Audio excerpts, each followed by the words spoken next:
तुझं नाव काय? युक्ती अच्छा, किती वर्गाला जातेस? 5वी.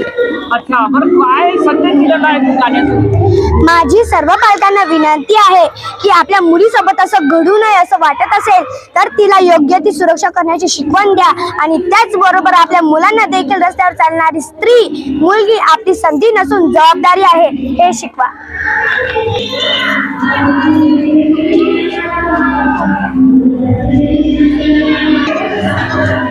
आज सुंदर संदेश या ठिकाणी विद्यार्थिनीने दिलेला आहे, त्याच्याबद्दल काय सांगणार? हळूहळू आपली संस्कृती लुप्त पावत आहे, तरी सुद्धा आजच्या युगामध्ये या मुलींना आपल्या संस्कृतीची जाणीव व्हावी हा उद्देश या नृत्याचा होता. आणि त्याचबरोबर संस्कृती जपताना त्या अतिशय स्वावलंबी व्हावा हा सुद्धा संदेश पालकांना मी देऊ इच्छिते. अच्छा, काही या ठिकाणी शिक्षणाव्यतिरिक्त चांगल्या पद्धतीने धडे या ठिकाणी शाळा या ठिकाणी मुलांवरती रुजवते, काय सांगणार? शाळा आई वडील काय घरी फक्त म्हणजे त्यांच्यावर संस्कार करतात, पण शाळेमध्ये त्यांच्यामध्ये सभाधीटपणा असो, शिस्त असो, एकमेकांना सहकार्य करण्याची वृत्ती असो, ह्या सगळ्या गोष्टींचे संस्कार आम्ही आमच्या रोजच्या ज्या वागणुकीतून शिकवण्यातून त्यांना देत असतो.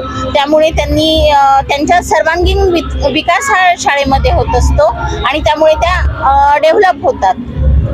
या ठिकाणी या डिजिटलच्या धर्तीवर आज या ठिकाणी आपण मुलांना शिक्षणाचे धडे देत आहे आणि चांगल्या पद्धतीनं ज्ञानदान देत आहे, परंतु मातृभाषेतून ज्ञान देणं आवश्यक आहे, काय वाटतंय आपल्याला? हो, ते तर आवश्यकच आहे. जरी आपण जगाच्या स्पर्धेमध्ये टिकायचं असलं आणि इंग्रजी भाषा जरी आपल्याला महत्त्वाची असली तरी पण मातृभाषा ही तेवढीच महत्त्वाची आहे, कारण ती आपल्याला जवळीक जे आपल्या कुटुंब असेल, घर असेल, मित्रमैत्रिणी असेल यांच्याशी संवाद साधण्यासाठी मराठी भाषा आणि तिच्यावर प्रेम असणं तेवढंच गरजेचं आहे.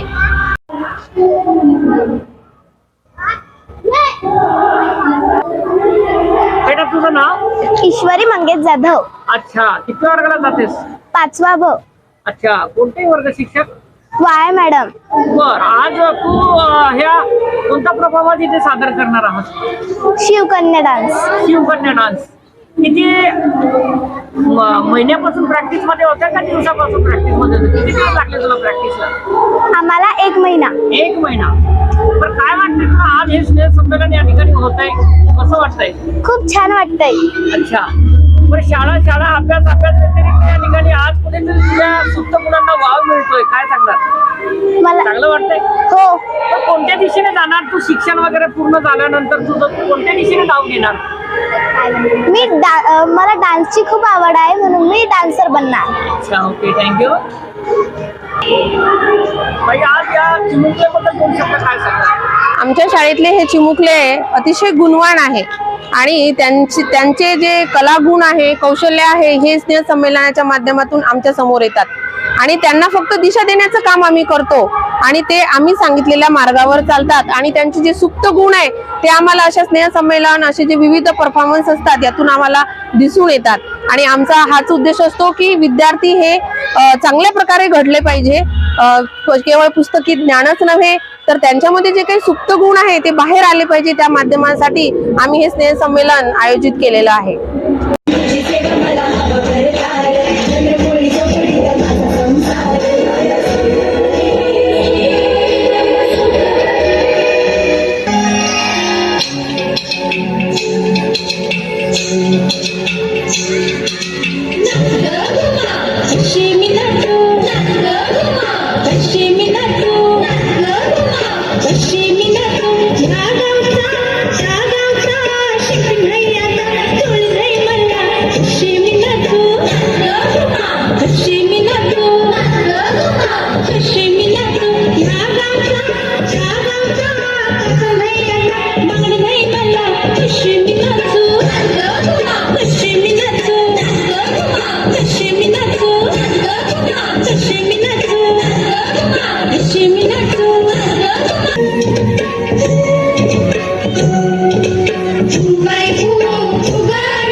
संशय